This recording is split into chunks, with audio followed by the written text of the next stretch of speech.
तो आइए students start करते हैं अपनी आज की क्लास, जिसमें हम आगे बढ़ाएंगे इंग्लिश ग्रामर का topic parts of speech. So students, parts of speech में नाउन टॉपिक हमारा चल रहा है, जिसमें आज की क्लास में हम कॉमन नाउन के बारे में पढ़ने वाले हैं। सो स्टूडेंट्स, कॉमन नाउन जो कि प्रॉपर नाउन से मिलता जुलता नाउन है, बस एक छोटा सा फर्क है जो इन दोनों को अलग करता है। तो आइए देखते हैं स्टूडेंट्स, कॉमन नाउन में कौन कौन सी चीजें आती हैं। These are the nouns that indicates the whole class or group of a person, place or thing. So students, जैसे कि हमको पता है कि जब हमने प्रॉपर नाउन पढ़ा था तो उसमें जो भी नाम आता था सेंटेंस में, चाहे वो किसी आदमी का हो, व्यक्ति, वस्तु या स्थान, किसी भी चीज का अगर नाम आ जाए तो वो प्रॉपर नाउन होता था। उसी तरह आज की क्लास में जो कॉमन नाउन है उसमें बस इतना फर्क होगा स्टूडेंट्स कि उस नाम से किसी एक विशेष व्यक्ति, वस्तु या स्थान का पता नहीं लगेगा, बल्कि उसकी पूरी जाति, जिसको हम क्लास या ग्रुप बोलते हैं, उसके बारे में पता लगेगा। फॉर एग्जाम्पल, अगर मैं बोलता हूं कि आदमी मेहनती होता है, फॉर एग्जाम्पल आदमी मेहनती होता है, तो इसमें मैंने किसी आदमी का नाम नहीं लिया, इसमें दुनिया के जितने भी आदमी होंगे उनको इंक्लूड कर दिया। तो इसका मतलब है स्टूडेंट्स कि यहां पर एक क्लास बना दी गई आदमियों की और उनको आदमी बोल दिया गया। क्लियर? उसी तरह औरतें आदमी की बराबरी करती हैं, तो स्टूडेंट्स यहां पर भी आप देख सकते हैं सभी औरतों के बारे में बात हुई है, इसमें ऐसी कोई गिनी चुनी और औरत नहीं है या किसी औरत का नाम नहीं लिया गया है। क्लियर? इस तरह से होता है। उसी तरह अब आप देखें कि अगर जानवर होते हैं स्टूडेंट्स, देखिए जानवर घरों में पाले जाते हैं, तो आप देखेंगे कि जैसे कोई कुत्ता पाला है किसी ने, तो वो क्या करता है, नाम रख देता है उसका। जैसे फॉर एग्जांपल मान लेते हैं किसी ने टॉमी नाम रखा हुआ है, तो टॉमी तो पर्टिकुलर एक डॉग का नाम हो गया। लेकिन अगर मैं सीधा सीधा सभी डॉग्स के बारे में बताऊं तो मैं ये बोल सकता हूं कि जो डॉग्स होते हैं उनको बोन पसंद होती है या हड्डियां पसंद होती है खाने में, है ना। तो ये सभी डॉग्स के बारे में हो गया। तो इसी तरह स्टूडेंट्स, जो सभी चीजों के बारे में बता दे वो कॉमन नाउन है, लेकिन जो एक पर्टिकुलर चीज के बारे में ही बताए वो प्रॉपर नाउन होता है। सो यहां पर भी आप देख सकते हैं स्टूडेंट्स, ऐसे नाउन्स जो कि पूरी क्लास या ग्रुप्स के बारे में बताते हैं, और वो क्लास और ग्रुप पर्सन का भी हो सकता है, पर्सन में आदमी, जानवर सभी आ जाते हैं। प्लेस का मतलब जो जगह होती है उनका भी हो सकता है, और वस्तुओं का भी हो सकता है, इसमें निर्जीव चीजें आ जाती है। प्लेस में क्या आ जाएगा स्टूडेंट्स, जैसे कि हम बात करते हैं देश की, है ना। अगर मैं बोलता हूं कि इस दुनिया में बहुत सारे देश हैं, तो ये जो वर्ड देश है ये एक जगह है, और दुनिया में एक ही नहीं है देश, बहुत सारे देश हैं, तो इसका मतलब ये कॉमन नाउन हो गया। और कौन सी कैटेगरी का? प्लेस वाली कैटेगरी। उसी तरह अगर मैं स्कूल की बात करूं तो स्कूल भी बहुत सारे होते हैं और एक जगह का नाम भी है, तो वो भी प्लेस में आ गया। उसी तरह मैं अगर कोई मॉन्यूमेंट की बात करता हूं, कोई बिल्डिंग की बात करता हूं, ठीक है, उसके आसपास के एरिया की बात करता हूं, तो वो भी प्लेस में आ जाएगा। थिंग्स की बात करते हैं स्टूडेंट्स, थिंग्स में तो बहुत सारी ही चीजें आ जाती हैं। जितनी भी नॉन लिविंग थिंग्स आप देख रहे हो, जो दुनिया में एक ही नहीं है, बहुत सारी हैं, तो वो सारी नॉन लिविंग थिंग्स में आ जाएगी, वो थिंग्स में कॉमन नाउन के रूप में इंक्लूड हो जाएगी। इसके भी एग्जांपल लिख सकते हैं, जैसे कि टेबल हो गया, टेबल बहुत सारी होती है, चेयर हो गई, बहुत सारी होती है, उसी तरह बस हो गई, ट्रेन हो गई, तो ये सारे हो जाते हैं कॉमन नाउन। तो बेसिकली इसके बारे में तो आपको काफी आइडिया पहले से ही होगा। आगे बढ़ते हैं स्टूडेंट्स, कुछ और चीजें भी आती हैं जो कि ज्यादातर थिंग्स में हम इंक्लूड करते हैं। For example, it includes different types of jobs, plants and animals, geographical features, objects etcetera. अब देखिए यहाँ पे जॉब्स लिखा हुआ आ रहा है, जॉब्स। जॉब्स का मतलब क्या है स्टूडेंट्स, जैसे कि टीचर, डॉक्टर, इंजीनियर, ये सारी जो होती है ना, ये जॉब्स में आ जाती है। तो ये सभी लोग कॉमन नाउन में आते हैं, क्योंकि डॉक्टर कोई एक नहीं होता। हालांकि डॉक्टर का नाम अगर बता दोगे तो वो तो एक ही होगा, तो इसका मतलब वो प्रॉपर नाउन में आ जाएगा। उसी तरह इंजीनियर हो गया, टीचर हो गए, तो ये सारे जॉब्स में आ जाते हैं। उसी तरह यहां तक कि प्राइम मिनिस्टर, जितने भी मिनिस्टर्स होते हैं, जितने भी जज होते हैं, वो सारे आप इसमें इंक्लूड कर सकते हो। उसके बाद प्लांट्स, प्लांट्स में देखिए ट्रीज हो गया। अब ट्रीज तो अलग अलग तरह के होते हैं ना, लेकिन जो वर्ड ट्री है वो तो बहुत सारे हैं इस दुनिया में, तो अगर ट्री कहीं भी लिखा होगा तो आप समझ जाना कि वो कॉमन नाउन है। या अगर मान लेते हैं ट्री की जगह क्या लिख दिया उन्होंने, पीपल का पेड़, ठीक है, या मैंगो ट्री ऐसे करके लिख दिया, तो इसका मतलब पर्टिकुलर ट्री के बारे में बात हो रही है, तो वो जो हो जाएगा वो प्रॉपर नाउन में आ जाएगा। एंड एनिमल्स, एनिमल्स का एग्जांपल मैं आपको ऑलरेडी दे चुका हूं। जियोग्राफिकल फीचर मतलब जो भी ज्योग्राफी से रिलेटेड फीचर्स होते हैं। अब जैसे कि अगर हम देखें रिवर्स, रिवर एक ज्योग्राफी से रिलेटेड फीचर है ना, मतलब हमारी जमीन से रिलेटेड, जो भी अर्थ से रिलेटेड होता है वो हो जाता है ज्योग्राफिकल फीचर। रिवर्स हो गया, माउंटेन हो गए, अब ये एक एक ही नहीं होते, बहुत सारे होते हैं, ठीक है। उसके अलावा और क्या हो सकता है, प्लेटूज हो सकते हैं, प्लेटूज, तो ये सभी ज्योग्राफिकल फीचर में आ जाते हैं। लेकिन अगर रिवर का नाम दे दिया स्टूडेंट, जैसे कि गंगा यमुना, तो वो प्रॉपर नाउन में काउंट करना।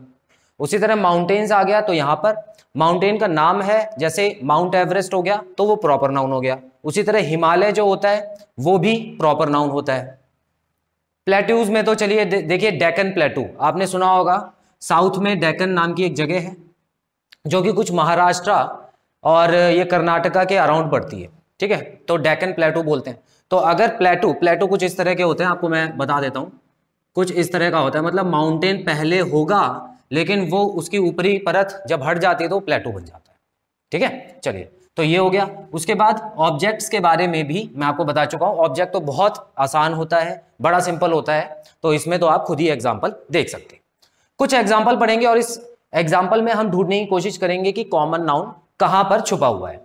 The cat climbed the tree. अब स्टूडेंट्स यहां पर जाहिर सी बात है, द कैट, जो कैट है वो एक नाउन तो है, लेकिन क्या ये कॉमन नाउन है? देखिए, the cat climbed the tree, अब यहां पे अगर कैट को मैं देखूं तो ये कॉमन नाउन है, क्योंकि कैट का नाम नहीं दिया हुआ है, सिर्फ कैट बताया हुआ है। अब बहुत सारी कैट्स होती हैं, ठीक है, तो ये हो गया कॉमन नाउन, ये हो गया कॉमन नाउन, ठीक है। अभी मैं CN लिख देता हूं, कॉमन नाउन लिख लेना है यहाँ पे। उसी तरह और कोई नाउन छुपा है? बिल्कुल है, यहां देखो ट्री। अब कौन सा पेड़ ये नहीं बताया ना, तो इसका मतलब ये कॉमन नाउन है, ठीक है, कॉमन नाउन। बहुत सारे पेड़ होते हैं, आगे बढ़ेंगे। The farmer said his name was Bishan. तो यहां पर अगर हम देखें तो फार्मर के बारे में बात हो रही है, और फार्मर भी एक प्रोफेशन का नाम है, जैसे कि टीचर और डॉक्टर हो गया, उसी तरह ये भी एक कॉमन नाउन में आ जाता है।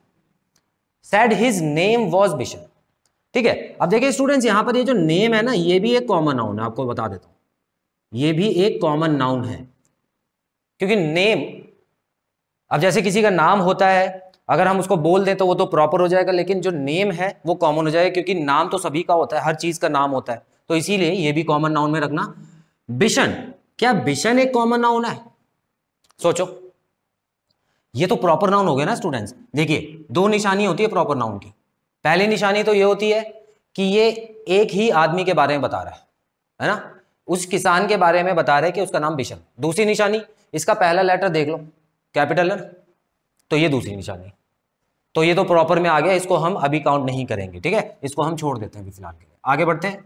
Students are studying in the class. Students बहुत सारे होते हैं, तो ये हो गया common noun. Are studying in the class, class क्या होता है स्टूडेंट्स? क्लास को मैं कॉमन रखूं या प्रॉपर रखूं? कुछ नहीं रखूंगा, मैं आपको बताता हूं स्टूडेंट्स। देखिए, क्लास जो होता है कैसे आता है? बहुत सारे स्टूडेंट्स को मिला के आता है, तो ये तो बिल्कुल अलग ही नाउन हो गया, इसको किसी में मत मिलाना, ठीक है, ये तो कलेक्टिव नाउन हो जाएगा, ये आगे जाके पढ़ेंगे। क्लास में क्या होता है? लड़के होते हैं, लड़कियां होती हैं, तो सबको मिला के हम क्लास बोलते हैं ना, जिनके नाम सबके अलग अलग होते हैं, तो वो तो एक ग्रुप बना दिया हम लोगों ने, ठीक है। तो ये तो पूरा ही अलग नाउन है, इसको अभी आप मत छेड़ना, इसको ये मत समझना ही कॉमन नाउन है, ठीक है। इसको हम कलेक्टिव नाउन के हिसाब से पढ़ेंगे तो बेटर रहेगा। सो स्टूडेंट्स, फिलहाल इन 3 एग्जाम्पल में इतने ही नाउन थे, इसका स्क्रीनशॉट ले लीजिए, उसके बाद मैं आपको अनकाउंटेबल कॉमन नाउन के बारे में पढ़ाता हूं। सो स्टूडेंट्स, बढ़ते हैं अनकाउंटेबल कॉमन नाउन की तरफ। अब यहां पर आप कह रहे होगे सर आपने काउंटेबल कॉमन नाउन तो बताए नहीं, अनकाउंटेबल बता रहे हो, तो आपको मैं बता देता हूं, इससे पहले जो पढ़ा रहा था वो काउंटेबल कॉमन नाउन थे, ठीक है ना।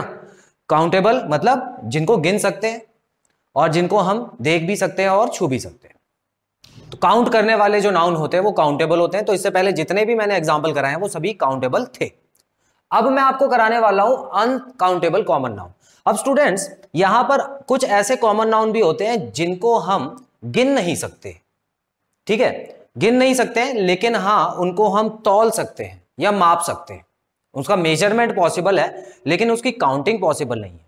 फॉर एग्जाम्पल, सबसे पहले तो चलिए डेफिनेशन पढ़ लेते हैं। Those common nouns which can not be counted but can be measured, ठीक है, तो बड़ा सिंपल सा है कि ऐसे कॉमन नाउन जिनको हम गिन नहीं सकते लेकिन हाँ उनको मेजर कर सकते हैं, नाप सकते हैं, तो उसको हम बोलते हैं अनकाउंटेबल कॉमन नाउन। इनको एक और नाम दिया गया है मास कॉमन नाउन्स। ठीक है, तो स्टूडेंट्स ऐसे नाउन्स को हम मास कॉमन नाउन्स भी बोलते हैं।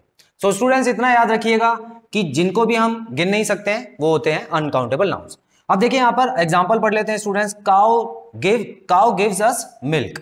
तो अगर हम देखें यहां पे स्टूडेंट्स, तो काउ जो है बहुत सारी होती है जैसे कि आपको पता है, तो ये तो हो गया कॉमन नाउन, ये तो काउंटेबल हो गया, तो इसकी तरफ हम नहीं देखेंगे, बल्कि हम आगे बढ़ते हैं। गिव्स अस मिल्क, तो ये मिल्क जो है स्टूडेंट्स आप देख सकते हैं इसको काउंट करना पॉसिबल नहीं होता, हालांकि मिल्क को नापना या तौलना पॉसिबल होता है। मिल्क हो गया एक uncountable common noun. Clear students? यहां पे ये कभी कभी कंफ्यूजन हो जाती है। देखिए जब हम मटेरियल नाउन के बारे में पढ़ेंगे, एक और नाउन आता है मटेरियल नाउन, जिसको हम हिंदी में द्रव्यवाचक संज्ञा भी बोलते हैं। तो मटेरियल भी ऐसे होते हैं जिनको हम गिन नहीं सकते, लेकिन उसमें और इसमें एक फर्क होगा। मटेरियल का एग्जाम्पल अगर हम लेते हैं तो मान लेते हैं कि आयरन एक मटेरियल है जिसको हम लोहा बोलते हैं। तो लोहा एक मटेरियल होता है, इससे कई चीजें बनती हैं। ठीक है, दूध से, अब देखो दूध को मटेरियल में मत मिलाना। ठीक है, मटेरियल मतलब इसको हम खा नहीं सकते, इसको बस हम यूज कर सकते हैं, लेकिन यहां पर ऐसी चीजें आएंगी जो हम मेनली कंज्यूम करते हैं ज्यादातर। क्लियर है? आगे एग्जाम्पल बढ़ते हैं। Water is useful for health. तो देखो पानी को भी हम काउंट तो नहीं कर सकते ना, तो ये भी अनकाउंटेबल कॉमन नाउन हो गया है, अनकाउंटेबल कॉमन नाउन। और अगर हम आगे बढ़े, यूजफुल फॉर हेल्थ। हेल्थ तो क्या है, कौन बताएगा? हेल्थ तो बिल्कुल ही अलग नाउन है, हालांकि ये नाउन है लेकिन ये तो उनमें से आ गया ना जो हमको दिखाई नहीं देता। ठीक है, सिर्फ महसूस होता है। चलिए, she Yeats bread with butter. अब यहां पे इस सेंटेंस में दो नाउन छुपे हुए हैं। देखो ब्रेड भी तो एक नाउन है, लेकिन क्या इसको हम गिन सकते हैं? बिल्कुल गिन सकते हैं, एक ब्रेड दो ब्रेड गिन सकते हैं ऐसे। ठीक है, लेकिन बटर, मक्खन को गिनना पॉसिबल नहीं होता। हालांकि मक्खन के पैकेट को गिन सकते हैं, जिस पैकेट में वो बंद होके आएगा, रैप होके आएगा, उस पैकेट को गिन सकते हैं, लेकिन मक्खन को वैसे नहीं गिन सकते।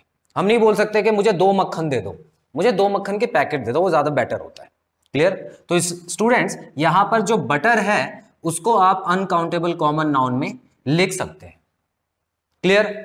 तो यहां पर आपने ये चीज नई जरूर सीखी होगी, अगर आपको पहले से पता था तो अच्छी बात है, लेकिन मोस्टली जो कॉमन नाउन्स होते हैं उसमें हम वही नाउन्स ले लेते हैं जो हमको ज्यादातर दिखाई देते हैं। तो नहीं दिखने वाले नाउन्स भी कॉमन नाउन हो सकते हैं। तो स्टूडेंट्स इसका भी स्क्रीनशॉट ले लीजिए, उसके बाद मैं वीडियो कंक्लूड करता हूं। सो स्टूडेंट्स यहां पे खत्म होता है हमारा इंग्लिश ग्रामर के टॉपिक का ये पार्ट। आई होप आपको सभी पार्ट्स अच्छे से क्लियर हैं और कोई भी डाउट नहीं है। सो बहुत जल्द मिलते हैं अपने अगले पार्ट में, जिसमें हम बढ़ेंगे कलेक्टिव नाउन की तरफ। Till then students, take very good care of yourselves, have a nice time, God bless you, bye bye.